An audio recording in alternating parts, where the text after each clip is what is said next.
Hello, and thanks for stopping by. Looks like we have another story about Donald Trump. Appears that he's firing air traffic controllers. We just recently had a crash in Washington there.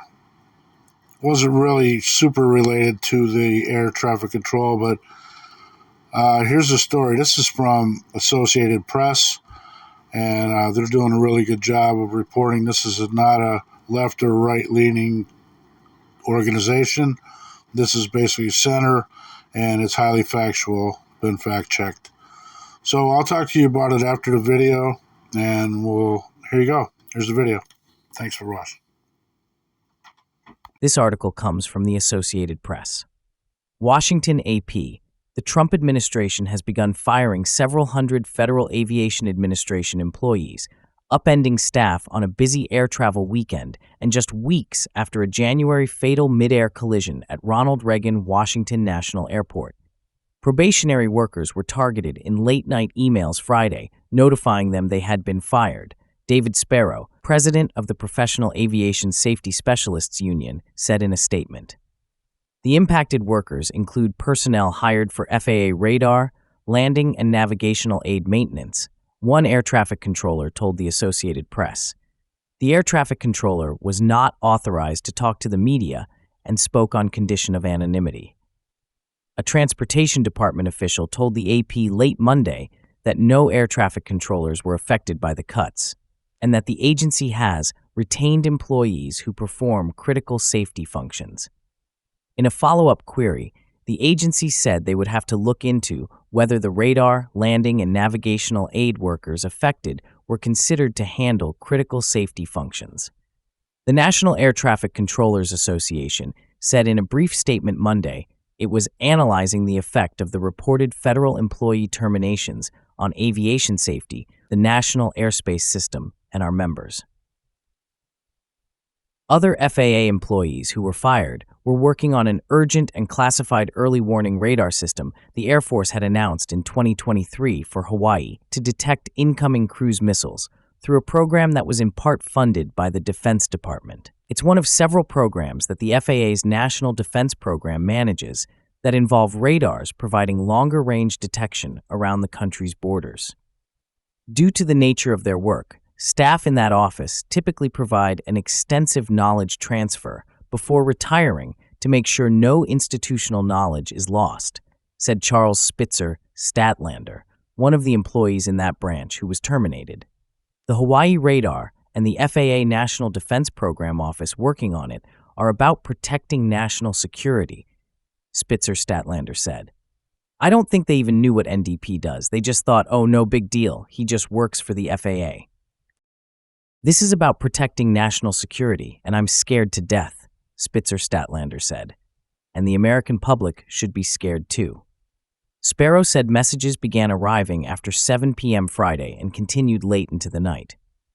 More might be notified over the long weekend or barred from entering FAA buildings Tuesday, he said. The employees were fired without cause nor based on performance or conduct, Sparrow said, and the emails were from an exec order Microsoft email address, not a government email address. The firings hit the FAA as it is facing a shortfall in controllers. Federal officials have been raising concerns about an overtaxed and understaffed air traffic control system for years, especially after a series of close calls between planes at U.S. airports. Among the reasons they have cited for staffing shortages are uncompetitive pay, long shifts, intensive training, and mandatory retirements. In the Jan. 29 fatal crash between a U.S. Army Black Hawk helicopter and American Airlines passenger jet, which is still under investigation, one controller was handling both commercial airline and helicopter traffic at the busy airport. Just days before the collision, President Donald Trump had already fired all the members of the Aviation Security Advisory Committee, a panel mandated by Congress after the 1988 Pan Am 103 bombing over Lockerbie, Scotland. The committee is charged with examining safety issues at airlines and airports. Spitzer Statlander suggested he was targeted for firing for his views on Tesla and X, formerly Twitter, not as part of a general probationary level sweep. Both companies are owned by Elon Musk, whose Department of Government Efficiency is leading Trump's effort to cut the federal government. Spitzer Statlander is Jewish and was angered by Musk's straight-arm gesture at Trump's inauguration.